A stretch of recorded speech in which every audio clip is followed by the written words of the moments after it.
is to truly understand what are we building? Like go back to that. Hey, what is the vision?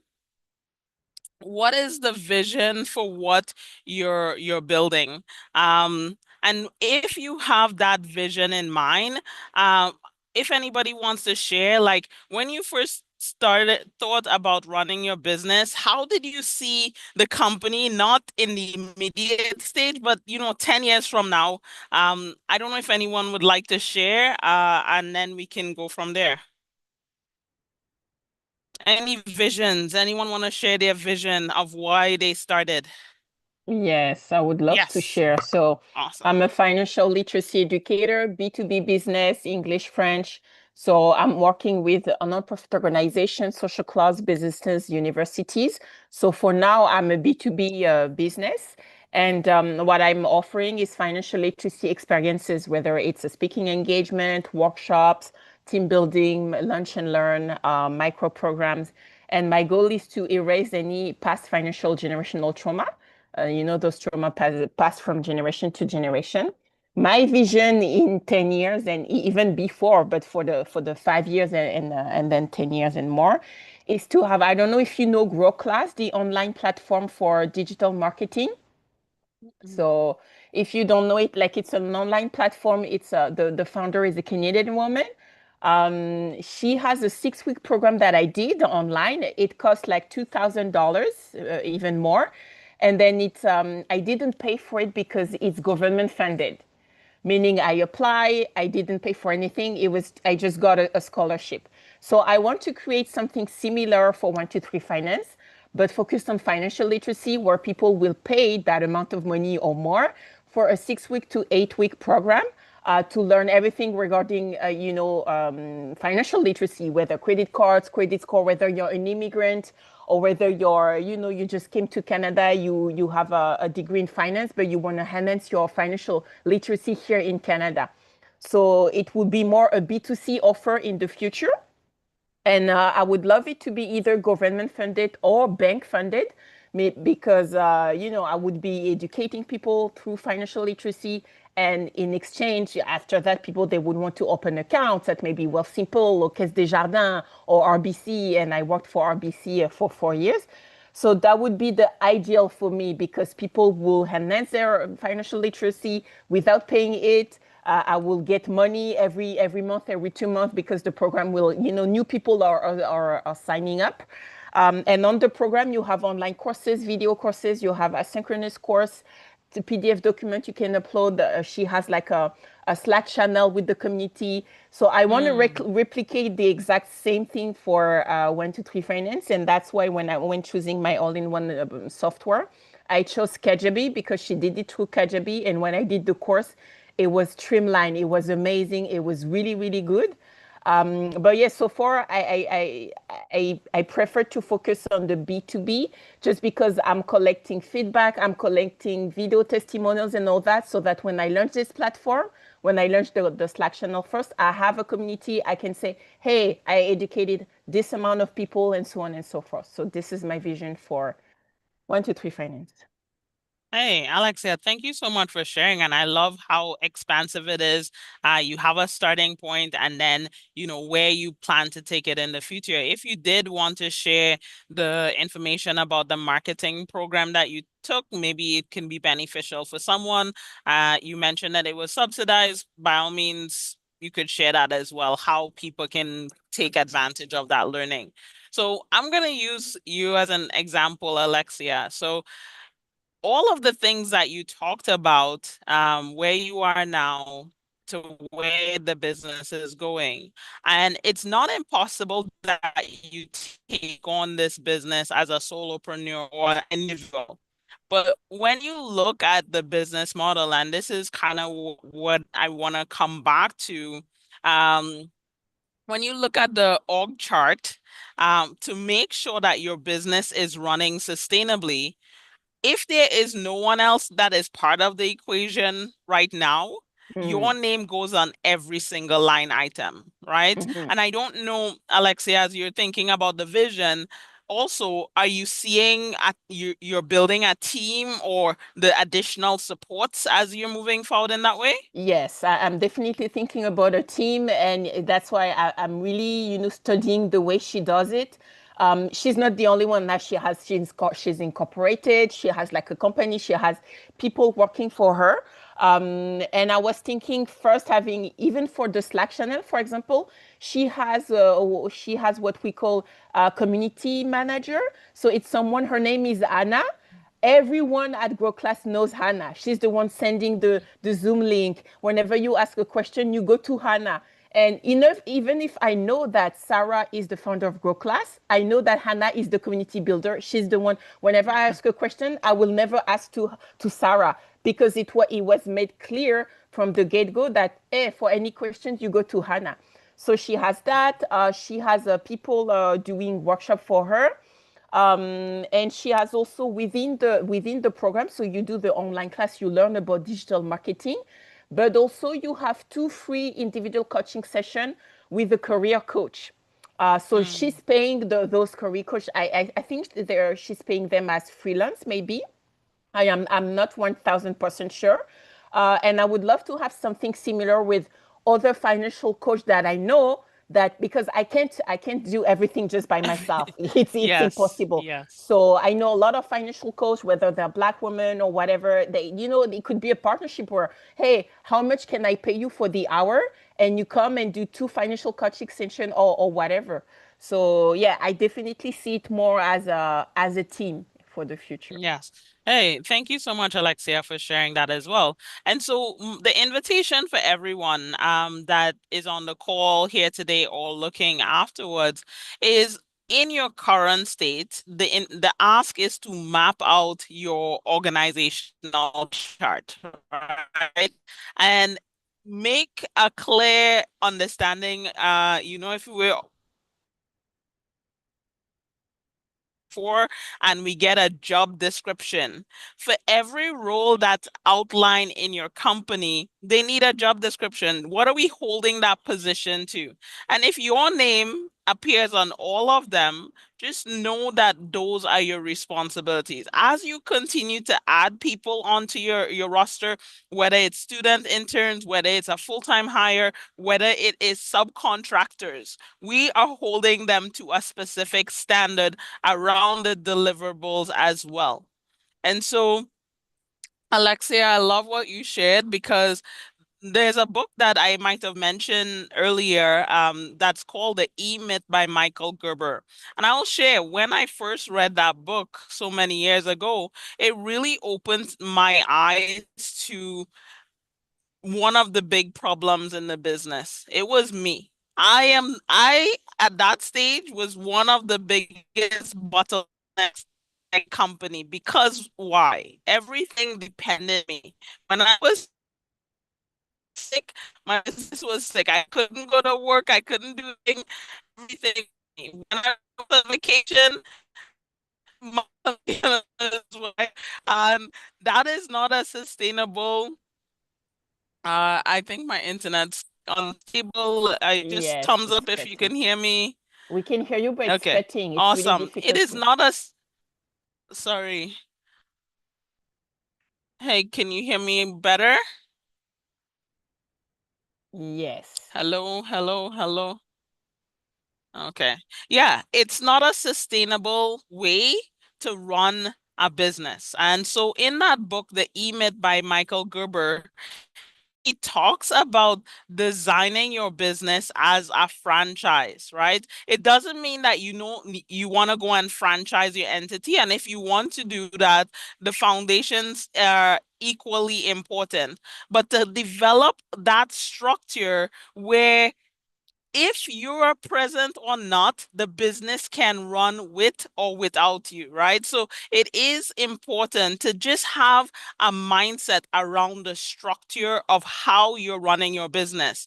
A what I would say, and Ryan could maybe speak to, the franchise, and I think he went through a process of licensing to franchising his entities. But it doesn't mean that we need to go out and do that, but how the business is structured and who is in the business role does support the business still in the value creation business and outputting that to the customers, and you are still a benefactor of the business, right? In that way. So something to ponder on.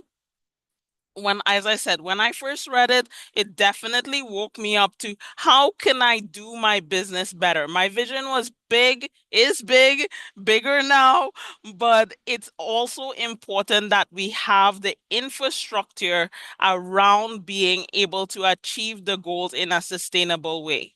And so we're talking about teams, right? And so earlier in the conversation, I think before a couple of you joined, I was asking the question, have you, you know, used programs to help you hire, support your business growth in some ways? And I'll just read what's in the chat. Alexia shared Ripen, and it's a great program. If you haven't heard of Ripen, and it's RIIPEN, it's a really good one. Venture for Canada is another one. Alexa, have you used both of those? And can you maybe tell us about your experience with both of them? So I registered for both of them. I was supposed to onboard in October. Unfortunately, I didn't because, once you onboard, you still have to, like the students, they can work for you on a project. So you have to Yes. write and submit a project, all of the documentation and all that. And I think it's really well done, but for me, it was just overwhelming to, okay, I have to create a document with really details. And I was like, oh my God. So it's still on my to-do list. If I don't do it in October, I'm going to still do it in January. And Yes. I was also in the midst of, right now I'm working with, oh, there's another one. I'm working with an intern. Okay. She was paid for, she's a Black intern. She was paid for 3 months back, the Black BFN, the Black Founders Network. So they paid her for 3 months so that she works for me. So she's UI UX design.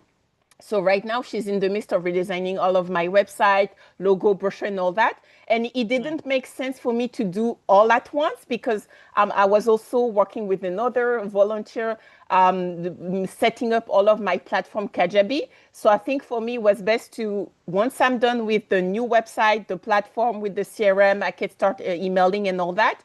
Maybe it's the time to go to work with other students to now having a project maybe about so I had two ideas for the project. One was market research for the grow class project that I want to launch, and another one it was do digital marketing plan, because in strategy, because right now I work with a guy. I have my 6 pillars, so I'm trying to create my post. But I wish I could have like a calendar and everything at the same place, and just people specialized in marketing doing it for me. Because I did grow class, so now I know more about the digital marketing. But I'm still a financial literacy girly. Yeah. I'm not a marketing Yes. specialist. But for Yes. me, it was really smooth. I really highly recommend everyone to do it. It's just you have to be ready to upload all of the documents and have a project. And there's certain things they can't work on. For example, they don't do. I think it's software development, but they do a lot of things. So I highly recommend. Yes. Hey, thank you so much for sharing. And I was wondering on your end if you've had any success with any hiring processes or programs in the past. Hiring program. No, for Anne. Yeah, for For Anne. Anne. Yes. Yeah.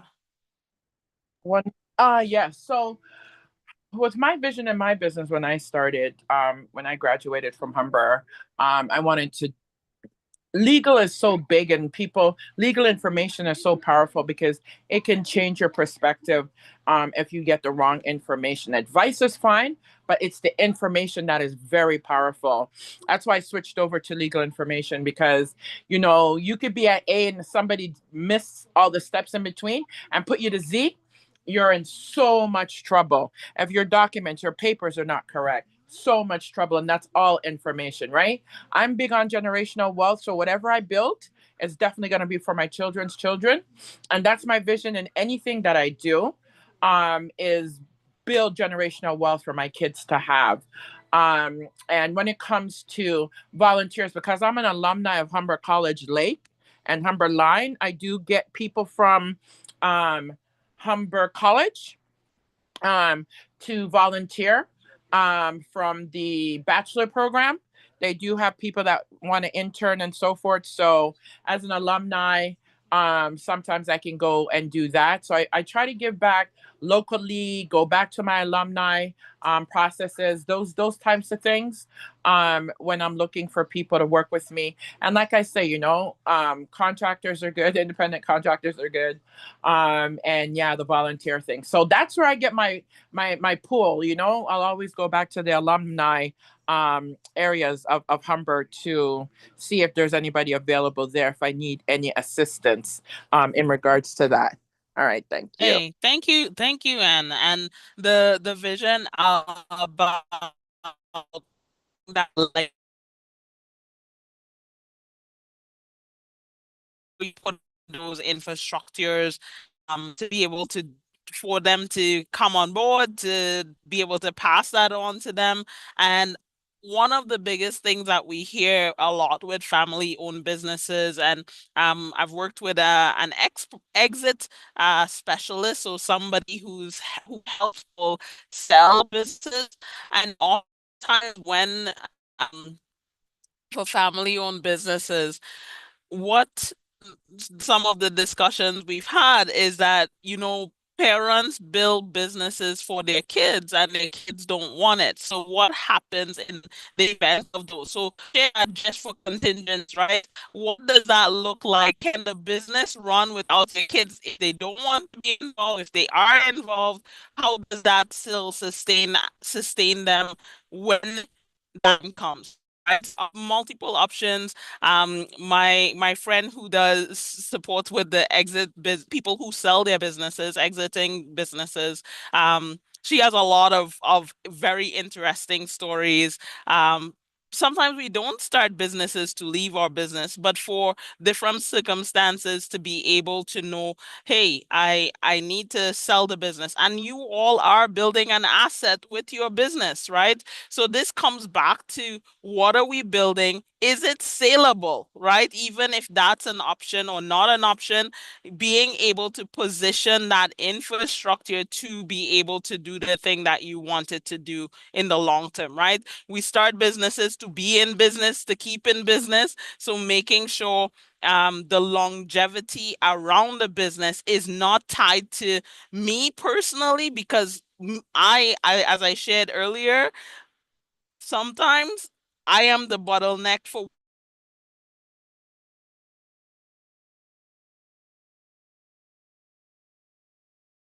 as we're planning and moving the business forward, we keep those conversations in mind. And I think it comes back to a little bit about what we were talking about yesterday around risk management, right? So Ryan, I'll come to you and then share. I'll ask you as well if you had any luck with any programs for hiring or yeah, hiring with your overall business capacity. Yeah, some good ones that we've been able to tap into is really making relationships with the Employment Ontario offices, because there's so many of them around and they all have the mandate to help people get employment, and they typically have subsidies for employers to tap into as well. So organizations like Wood Green, or I think one was called Spring Bank, um, the YMCA, we're working with them currently. And then beyond paid work, like having relationships with high schools and doing co-op programs, getting students to come in and get them experience, and they can help you with, small roles in the company. Those have been beneficial. And like I said before, the Canada Summer Jobs program, because as you map out that org chart, the more people that you can place in those positions, you can feel the weight come off your shoulders when you know somebody is assigned to that. Like, even if you know how to do it, when somebody else is doing it and you can just check in and make sure it's done, it's a lot less stressful than you having to find time in your day to do every single item in your business. It becomes too much. So yeah, looking at having those relationships with offices that do employment, hiring, and training, and then high schools to take on co-op students, and college too. They do co-op, and we've done some co-op for some college students as well. Hey, Ryan, thank you. And I love what Anne shared, which I know is tied back to some of my own experiences, the alumni piece. I started a leadership program at Sheridan. Similarly, our relationship with ACBN, and we've been able to hire students from Sheridan, find students from Sheridan and other colleges as well. Because to your point, and I think Ryan, you alluded to this, they are looking for those opportunities, right? What could they put on their resume that would say, check mark, I've had some sort of experience, whether it's short term or long term, it is beneficial to plug into those networks. And I think going back to what Alexia shared as well, when we are working with student hires in particular, it does translate to other types of hires, but we need to be very specific. I know with Ripen, and I guess similarly with Venture for Canada, you have to scope the project very specifically. This is what I want. These are the outcomes that I'm looking for. And you are held accountable for these daily tasks or activities, right? So it is very important when we are looking at that org chart. And my challenge for each of you, if you haven't looked at your org chart, haven't thought about the org chart, please give it some thought, right? In terms of being able to map all of the positions, okay?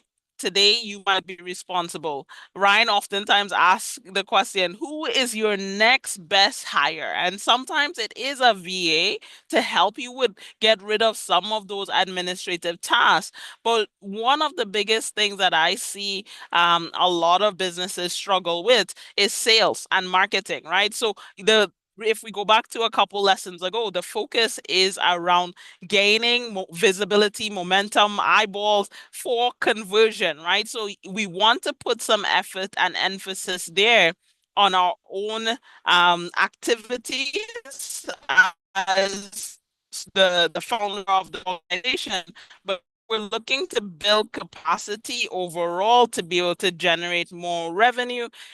Next best hire could be somebody to help you achieve more clientele. As we all know, everybody on this call right now, different subject matter expertise. You know how to do the thing. And in the book, The E-Myth, he says the technical stuff we could do in our sleep, right? Like that's not even where the brain activity needs to, or focus, I should say, the focus needs to go. It's around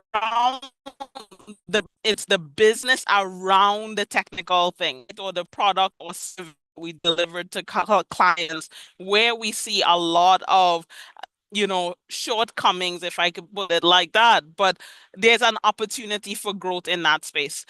Share, I did see you put something in the chat. Did you want to share anything about your support or hiring experience that you might have had in the past? Oh, sorry. Yeah, no, because I was just looking at like in terms of just the organization in general, like the growth wheel, it does touch on that, like the hiring, the recruitment process, staffing, calculating like if you can even afford employees at what stage of your business. For me, I feel like I'm a Yes. micro business. I love what you said about, Yes. because I kind of have this internal struggle where I'm kind of like a side entrepreneur. So I have like a full-time career, but at the same time, I feel like my dream would be to sell my business. So I would love if I got it to a point where somebody would like want to spend a couple million to buy it from me. But yeah, in this stage, the stage where I am right now, I feel like because the greeting card business, it's more seasonal, like Christmas, for example. Like if I'm doing more trade shows, so around Christmas time, that's when you get all those like Christmas marketplaces. So I may need to like hire somebody because I can't be everywhere all at once. There's so many Christmas Yes. markets that are Yes. going on. And then like Black History Month, there's a lot of stuff around that where they're doing a lot of events and stuff, and you can, set up a table. And so I can't be everywhere, but then I also have to factor in like based on sales, how many sales am I going to make? Is it going to make sense to hire someone? And for me, the student route, I would kind of shy away from it. I would rather have like maybe an adult demographic just because I wouldn't feel comfortable Yes. leaving a Yeah. student to man a booth by themselves. So like I totally agree with you, just knowing Yes. your expertise in your business, what's appropriate, what would work for you and that type of thing. So thank you. Hey, hey, thanks so much. And share, like you say the vision with confidence. Hey, if I want to build a business to exit at millions, let's figure out how, right? Like people are doing it, right? And so I will reach out to Lisa. I don't know if you might know Lisa Kemba, but have a conversation. What does exiting at a million look like? What does that infrastructure look like? What does the volume of sales look like to be positioned in that way, right?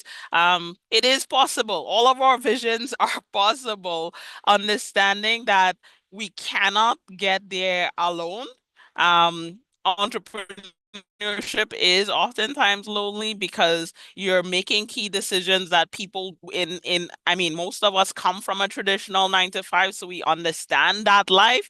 But now when you are the CEO of your company, it's a whole new ball game, right? Not everybody understands. And this is a piece that I would share with you, share for the nature of your business. Yes, you may not want to have students at all of the booths and tables that you have around the city or even outside of the city, but you might find, stay-at-home moms or retired people that want an opportunity to get out of the house and do something that's unique and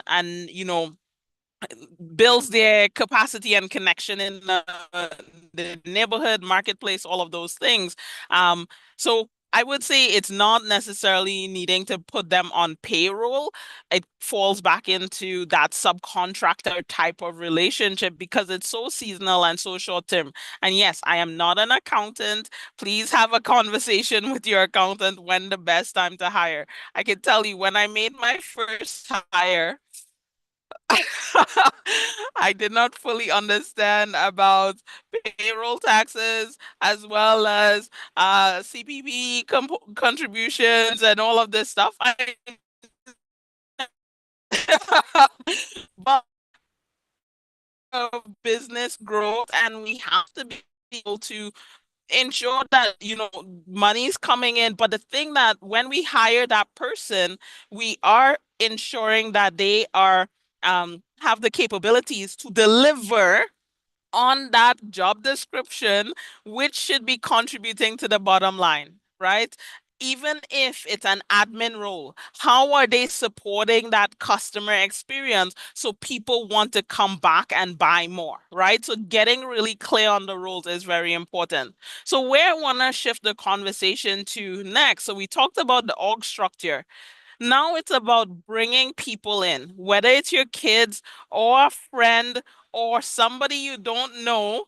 What is important is that you have the ability to share your vision, your values. We talked about values at the beginning.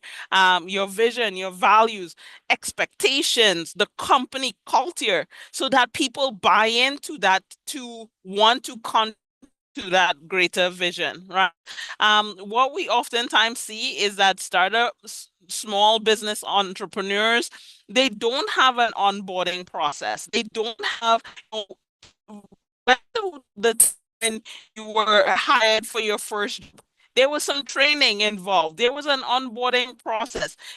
Envision your last job you were hired for. Sorry, my internet, I think, is unstable. Can you hear me? Yes. Can you Yeah, hear it's me? coming through okay. You might hear us in a delay, but you're good. Imagine the last job you hired for, right? Probably were onboarded. There was an orientation. So why do we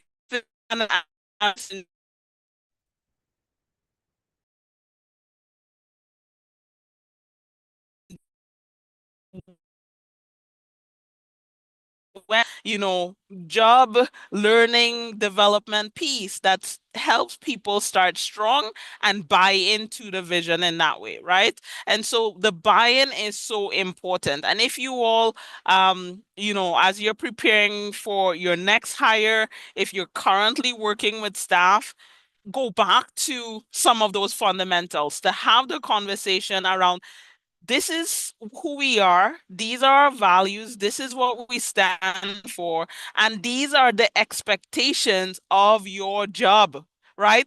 If I'm paying you, and I recently had this conversation with my team member,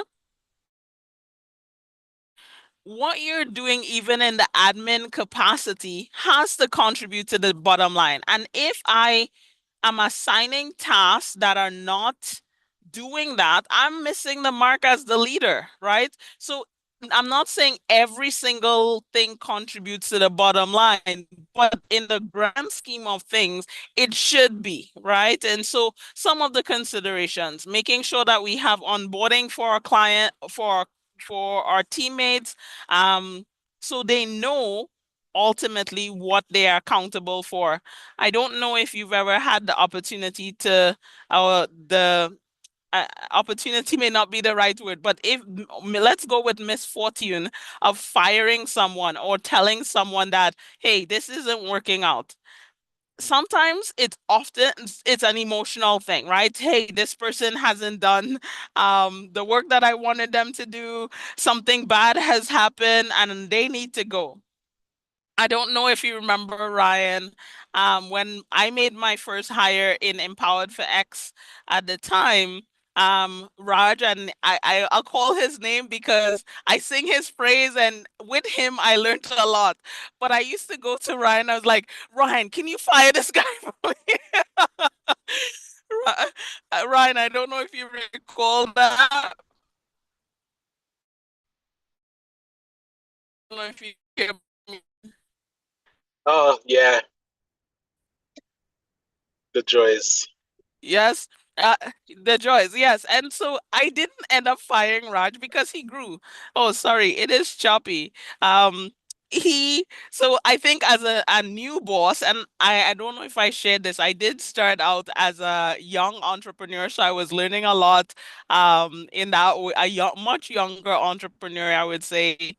Um, I was learning a lot, but I I didn't know how to manage my team well in the beginning. And so honestly, I would say if that is not a strength, if it's something new, invest like what Alexia was saying. Hey, your specialization is finance, but you learned about marketing. So anybody that comes into that role, you have a standard or expectation. And that's what I always told Raj and even my team today. Everything in my business, I did it. I know how to do it. So if I'm asking you to do it, this is the standard.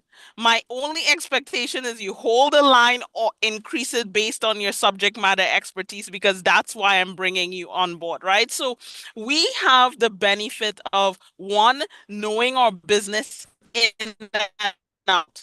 Even if we did it imperfectly, but we should never be, how could I say, bamboozled by people to come in and say, this is what I'm doing, and it's below the standard of what you know. So my challenge to all of you, if you are currently running your business independently, and this has definitely been a process that I've gone through over the years, and now I'm blessed because I do have a team that is supporting the future development of this. It is about documenting your processes. It will take time. You now could speak into your phone, and your phone could help you create the process as well. But if you're bringing somebody onto your team, it is about giving them that standard. You are the one who ultimately is responsible if they do well or if they don't do well, right? If they do well, it should be because you've also laid the foundation for the expectation for that role and responsibility. If they're not performing to that, you could have a much less emotional conversation as I used to have, to be able to say, this is a standard, but you've definitely gotten less than 60% of it right. What are the areas of improvement? Can we work through this? Do you need additional skill development? And if the answer is yes, you figure it out. But if the answer is no, if they are not able to fulfill those requirements, then you say, thank you so much for your contribution. This is not working out, right? And again, I'm not a lawyer. I'm not an accountant.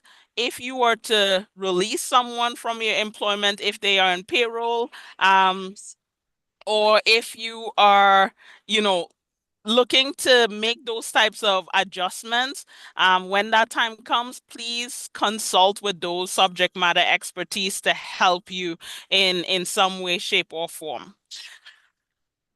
I see a couple things in the chat.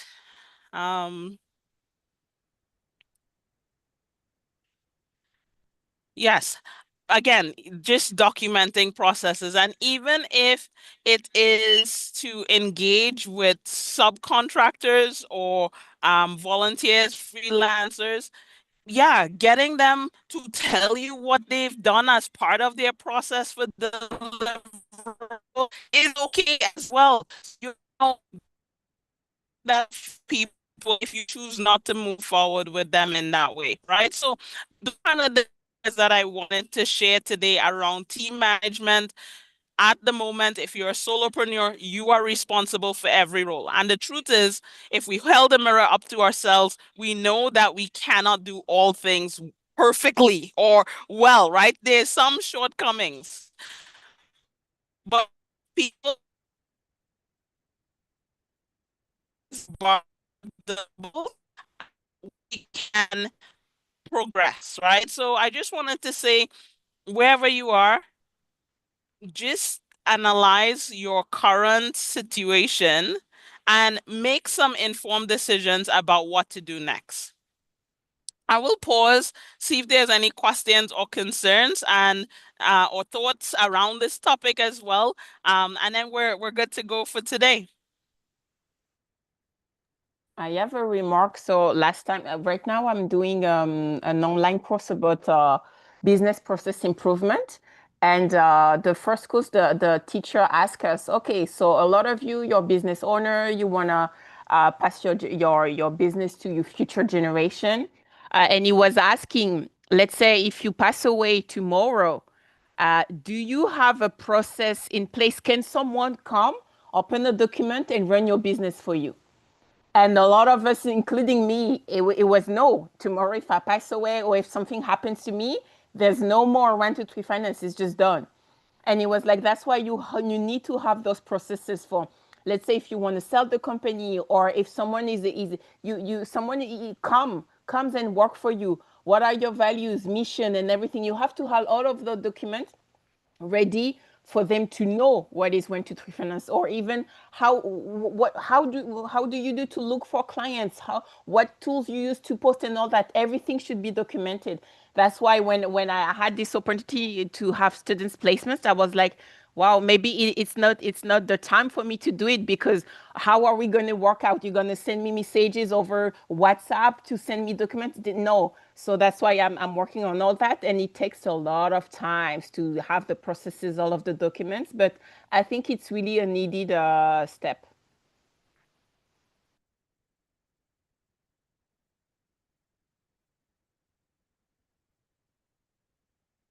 When you have to manage students, for example, it does take a lot of time, energy, and resources.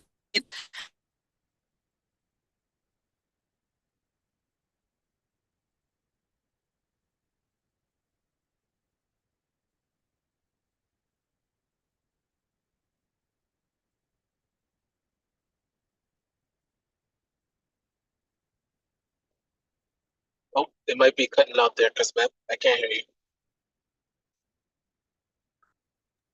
I've lost her.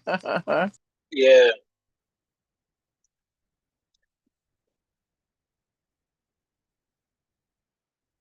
Driving through a dead zone. But yeah, I think as she was finishing up, you were just touching on I would say homework for us would be to outline what does that dream org chart look like?